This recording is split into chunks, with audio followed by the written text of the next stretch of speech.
Welcome to our channel. ఆంధ్రప్రదేశ్లో AP cooperative bank, దీన్ని APCOB అంటాం. దీనిలో ఎటువంటి రాత పరీక్ష లేకుండా డిగ్రీ పాస్ అయిన అభ్యర్థుల నుంచి అప్రెంటిస్షిప్ కోసం అప్లికేషన్స్ కాల్ఫర్ చేస్తున్నారు. జిల్లా సహకార కేంద్ర బ్యాంకుల్లో అలాగే ఆప్కాబ్లో క్లర్క్, ఆఫీసర్ ఉద్యోగాలు దరఖాస్తు చేసుకునే అభ్యర్థులకు ఈ అప్రెంటిస్షిప్ చేయడం వలన అదనపు ప్రయోజనాలు ఉంటాయి.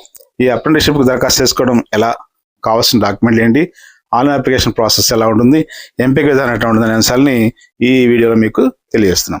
ముందుగా వేకెన్సీస్ పొజిషన్ చూసినట్టయితే మొత్తం 25 ఖాళీలు ఉన్నాయి. వీటిలో ఓపెన్ కేటగిరీ 10, బీసీ ఏకి 2, బీసీ బికి కూడా 2, బీసీ సికి 1, బీసీ డికి 1, బీసీ ఈకి 1, ఎస్సీ ఫస్ట్ గ్రూప్కి 2, ఎస్సీ సెకండ్ గ్రూప్కి 2, ఎస్సీ థర్డ్ గ్రూప్కి 1, ఎస్టీకి 2, ఈడబ్ల్యూఎస్కి 2 కేటాయించారు.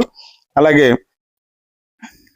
వీటిలో డిగ్రీ చదివిన అభ్యర్థులు, అలాగే అగ్రికల్చర్, ఐటీ, లా చదివిన అభ్యర్థులు కూడా ఈ పోస్టులు దరఖాస్తు చేసుకోవచ్చు.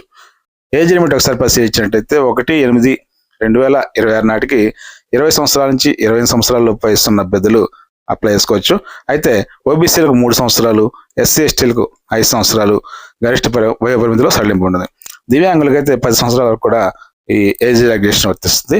అప్రెంటిస్ ట్రైనింగ్ 12 నెలలు పాటిస్తారు. ఎంపికైన అభ్యర్థులకు నెలకు 15,000 రూపాయలు స్టైఫండ్ చెల్లిస్తారు. రాష్ట్రంలో ఉన్నటువంటి ఆప్కాబ్ హెడ్ ఆఫీస్తో పాటు ఏదైనా శాఖల్లో ఈ ట్రైనింగ్ ఇస్తారు. ఎంపిక విధానం పరిశీలించినట్టయితే ఈ అప్రెంటిస్షిప్ ట్రైనింగ్ ఎటువంటి రాత పరీక్ష ఉండదు.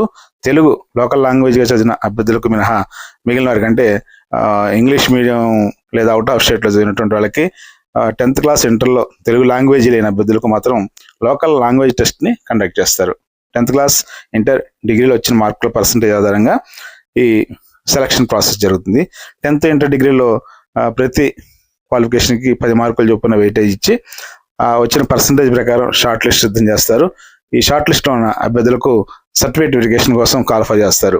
వీరు విజయవాడ ఆప్కా ప్రధాన కార్యాలయంలో సర్టిఫికేట్ వెరిఫికేషన్కి అటెండ్ అవ్వాల్సి ఉంటుంది. ఈ సర్టిఫికేట్ వెరిఫికేషన్ పూర్తయిన తర్వాత ఎంపికైన అభ్యర్థుల నుంచి, అంటే టాప్ క్యాండిడేట్స్ని ఈమెయిల్ ద్వారా ఈ కాల్ లెటర్ పంపించి అప్రెంటిస్షిప్ ట్రైనింగ్కి సెలెక్ట్ చేస్తారు. ఈ సెలెక్ట్ అయిన అభ్యర్థులు బ్యాంక్ తోటి ఒక అగ్రిమెంట్ చేసుకోవాల్సి ఉంటుంది. అప్రెంటిస్ సమయంలో నిబంధనల మేరకు సెలవులు కూడా మంజూరు చేస్తారు.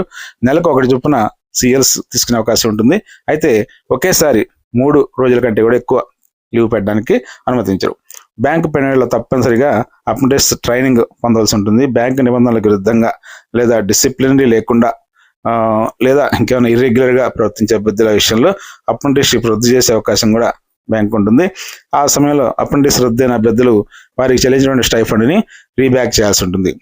గతంలో వేరే బ్యాంకుల్లో అప్రెంటిస్షిప్ పొందిన వాళ్ళు కూడా ఈ ట్రైనింగ్కి ఎలిజిబుల్ కాదు. ఈడబ్ల్యూఎస్, ఎస్సీ, ఎస్టీ, ఓబీసీ ఈ అభ్యర్థులు కట్ ఆఫ్ డేట్కి సంబంధించినంత వరకు క్యాస్ట్ సర్టిఫికేట్ని కొత్తగా తీసుకోవాల్సి ఉంటుంది. ప్రధానంగా ఓబీసీ, ఈడబ్ల్యూఎస్ అభ్యర్థులు మాత్రం ఏప్రిల్ 1, 2026 తర్వాత పొందిన సర్టిఫికేట్స్ మాత్రమే వ్యాలిడేట్ చేస్తారు. అప్రెంటిస్షిప్ పొందాల్సిన అభ్యర్థులు నేషనల్ అప్రెంటిస్ వెబ్సైట్లో ముందుగా ప్రొఫైల్ రిజిస్టర్ చేసుకుని ఆ తర్వాత ఆప్కా వెబ్సైట్లో దరఖాస్తు చేసుకోవాలి.